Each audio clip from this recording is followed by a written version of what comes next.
హైదరాబాద్కు రాష్ట్రపతి ద్రౌపది ముర్ము ఘన స్వాగతం పలికిన సీఎం రేవంత్ రెడ్డి ఈ నెల 21 వరకు శీతాకాల విడిది. సీజ్ ద షిప్ ఎపిసోడ్లో big twist. Stella ship seize చేయడం కుదరదని పరోక్షంగా చెప్పిన కలెక్టర్. జోగి రమేష్, దేవినేని అవినాష్కు సుప్రీంకోర్టులో ఊరట. మరో 2 నెలల పాటు అరెస్ట్ చేయొద్దని సుప్రీం ఆదేశం. టీడీపీ ఆఫీస్పై దాడి చేశారన్న ఆరోపణల కేసులో రిలీఫ్.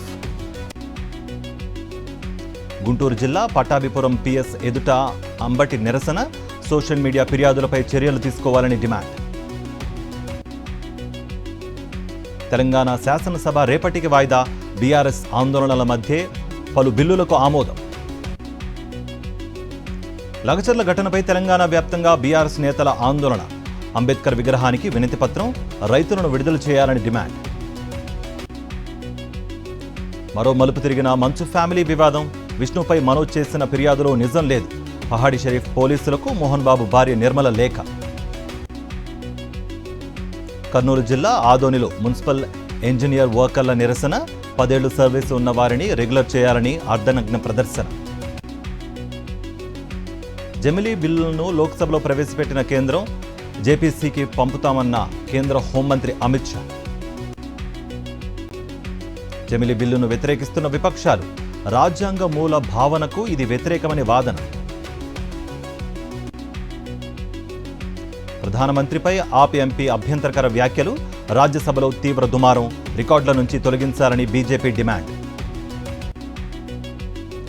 రాజస్థాన్ జైపూర్లో ప్రధాని మోదీ పర్యటన. పలు ప్రాజెక్టులకు శంకుస్థాపనలు. కేరళ కన్నూరు ఐటీఐలో తీవ్ర ఉద్రిక్తత. ఎస్ఎఫ్ఐ కార్యకర్తలను అరెస్ట్ చేయాలని కేఎస్యూ మార్చ్.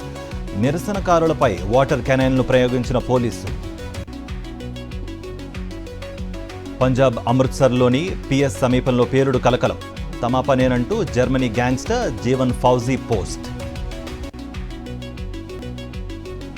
డొనాల్డ్ ట్రంప్కు కోర్టులో చుక్కెదురు. హష్ మనీ కేసును కొట్టేయలేమన్న జడ్జి. శిక్షను నిరవధికంగా వాయిదా వేసిన వైనం. పసిఫిక్ ఐలాండ్లో భూ ప్రకంపనలు. రెక్టర్ స్కేల్ 7.3గా తీవ్రత నమోదు. పలు భవనాలు ధ్వంసం. వీడియోలు వైరల్.